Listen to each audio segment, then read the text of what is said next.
Dilanjutkan kembali CNN Indonesia News Hour, vaksin COVID-19 dari Sinovac telah didistribusikan ke sejumlah daerah di Indonesia meski belum mendapatkan izin edar darurat dari BPOM.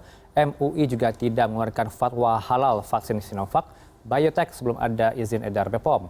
Sudah bergabung bersama kami Dr. Lucia Rizka Andalusia, juru bicara vaksinasi COVID-19 BPOM, dan Bu Kurniasih Mufidayati atau yang lebih akrab disapa Bu Mufida, anggota Komisi 9 DPR, fraksi Partai Keadilan Sejahtera. Selamat siang Ibu-Ibu, saya mau ke Ibu Dr. Rizka terlebih dahulu, juru bicara vaksinasi COVID-19 BPOM.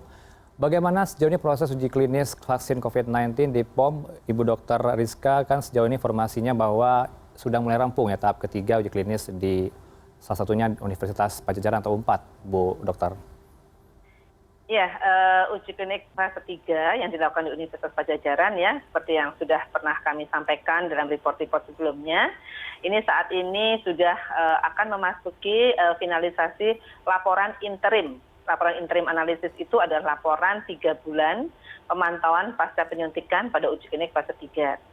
Nah, laporan interim analisis ini yang akan menjadi dasar untuk pengajuan mendapatkan emergency use authorization. Nah, ini Badan POM sedang menunggu, para peneliti sedang memfinalisasi. Mudah-mudahan begitu data tersebut selesai akan diserahkan Badan POM dan Badan POM akan segera mereview. Kami melakukan kerja cepat, mengerahkan semua sumber daya.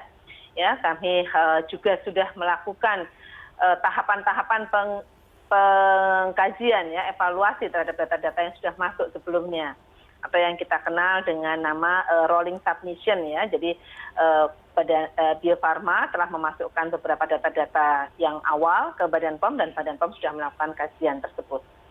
Sehingga diharapkan akan mempercepat prosesnya nanti. Dan dengan adanya uji atau tahapan dari pengkajian review dari BPOM ini sendiri, artinya sudah bisa didistribusikan ke Bu ya ke sejumlah daerah termasuk Jawa Timur yang per hari ini sudah 77.000 lebih dosis vaksin diedarkan di sana. Ya, sebetulnya antara pendistribusian itu kan adalah cara pemerintah untuk mempercepat ya nantinya proses penyiapan vaksin di daerah-daerah. Seperti kita ketahui, Indonesia ini kan terdiri dari negara kepulauan dengan transportasi yang cukup sulit ya.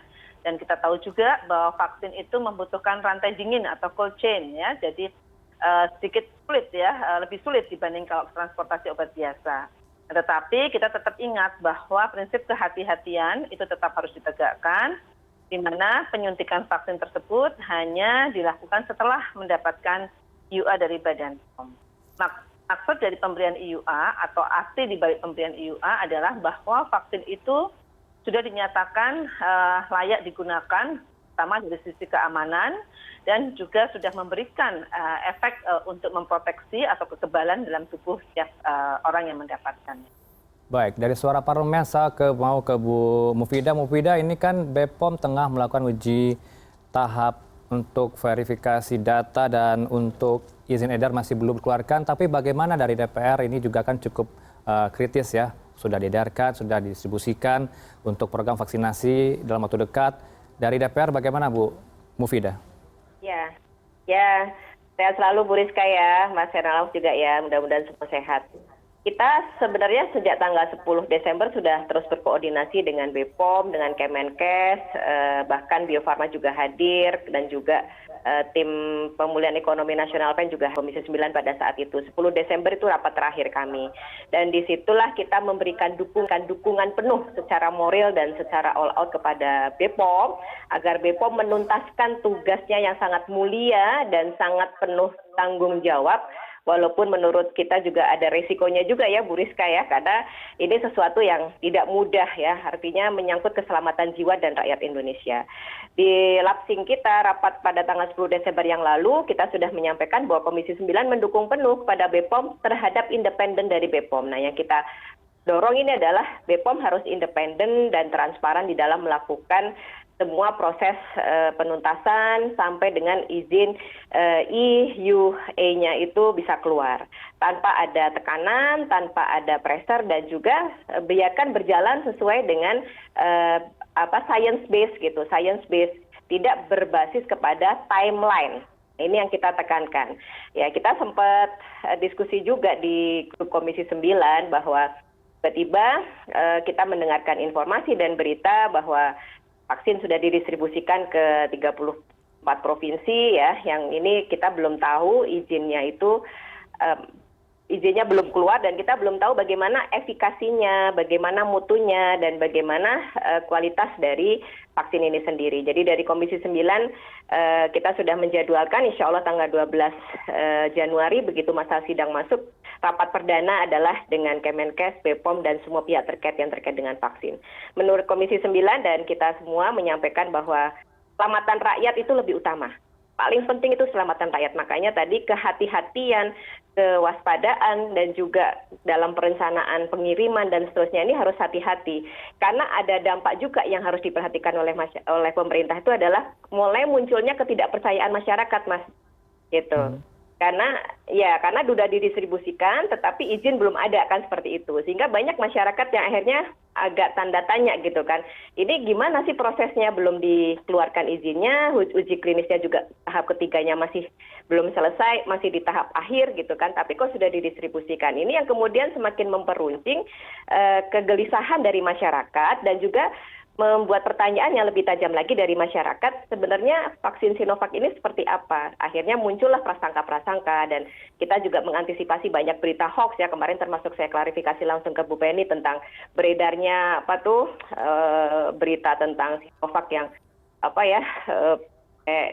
macam-macam lah gitu ya, beritanya kurang baik lah gitu. Nah ini hal-hal kayak gini tidak bisa terbendung. Nah karenanya pemerintah harus lebih hati-hati, lebih punya perencanaan yang lebih matang ya, dan izin ini menjadi satu hal yang sangat penting dan akan sangat mempengaruhi munculnya trust dari rakyat. Itu juga dengan sertifikasi halal, Mas. Kita sudah dorong tentang sertifikasi halal ini untuk selalu dimasukkan dalam laporan-laporan ke publik gitu ya, ataupun informasi-informasi ke publik, karena ini menjadi concern dari masyarakat dan rakyat Indonesia juga bagaimana kehalalan dari vaksin Sinovac ini ya. Dan kita sudah komunikasi juga dengan secara informal dengan MUI. Ya, sedang berjalan juga prosesnya. Artinya baik sertifikasi halal maupun EUA-nya itu masih dalam proses. Yang mudah-mudahan ini semua bisa keluar dalam dalam kondisi tetap science based. Kita tetap berharap science based itu menjadi landasan dari keluarnya izin emergency authorization ini benar-benar berbasis science based, tidak timeline ataupun deadline waktu yang sebenarnya ini akan membuat pressure ya, kalau ada tekanan-tekanan tanggal sekian harus selesai, tanggal segini jam segini harus selesai. Ini kasihan, saya ngebayangin timnya Bu Rizka tuh harus tergopoh-gopoh gitu kan kalau memang belum waktunya tapi harus sudah dikeluarkan izinnya. Gitu Mas.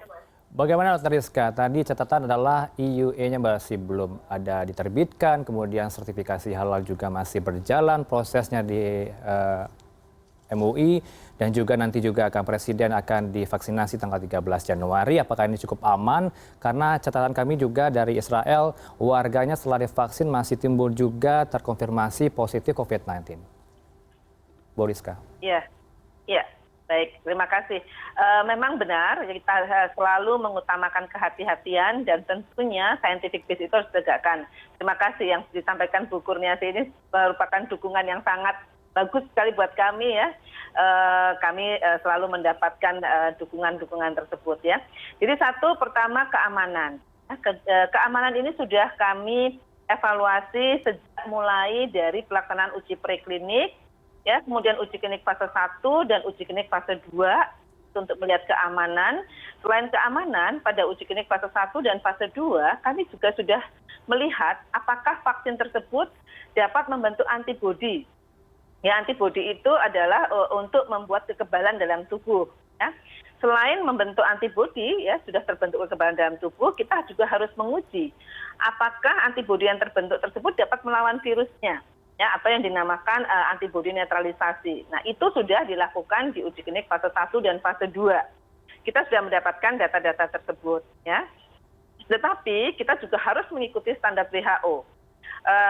Benar sekali, scientific base harus ditegakkan. Di dalam standar WHO adalah minimum interim analisis fase 3 dengan pemantauan 3 bulan. Sama dengan vaksin-vaksin yang sudah mendapatkan EUA lebih dahulu, mereka melakukan pemantauan sampai periode minimum 3 bulan.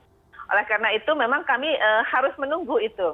Jadi kalau ada katanya Badan POM mengulur-ngulur, itu bukan karena Badan POM mengulur-ngulur ya, tapi memang kita harus menunggu sampai kita mendapatkan data periode pemantauan 3 bulan tersebut. Nah ini alhamdulillah teman-teman di Bandung kita dorong juga untuk lebih intensif untuk pengamatannya ya, pengamatan 1 bulan, 3 bulan. Nah ini mereka sudah akan merencanakan untuk menganalisis data. Mudah-mudahan dalam beberapa hari ini akan selesai analisis datanya.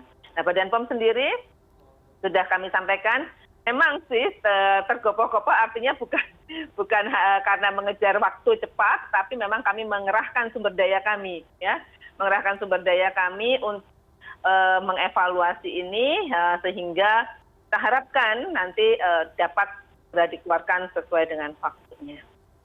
Ya, Mufidah, seperti apa tanggapan Anda dengan adanya kehati-hatian yang tetap diprioritaskan oleh BPOM agar ini juga akan berjalan lancar nantinya secepat mungkin vaksinasi dilakukan oleh pihak BPOM dan Satgas COVID-19?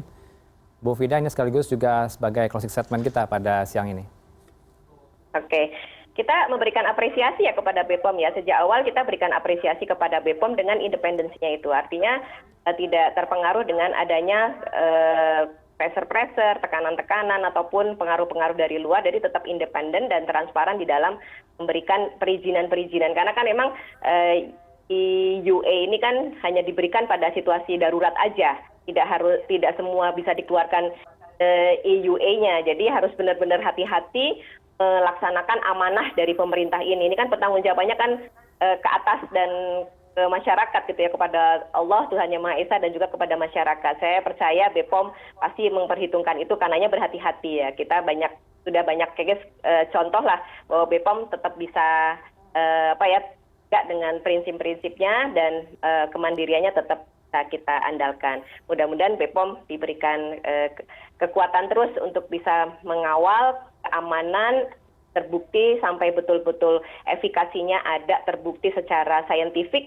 Mudah-mudahan ini baru izinnya bisa keluar. Kita dukung dan kita percaya sepenuhnya. Dan mudah-mudahan kepercayaan ini tidak disalahgunakan ataupun tidak diabaikan. Ya, insya Allah kita percaya Bu Penny dan juga Bu Rizka semuanya akan memperhatikan ini.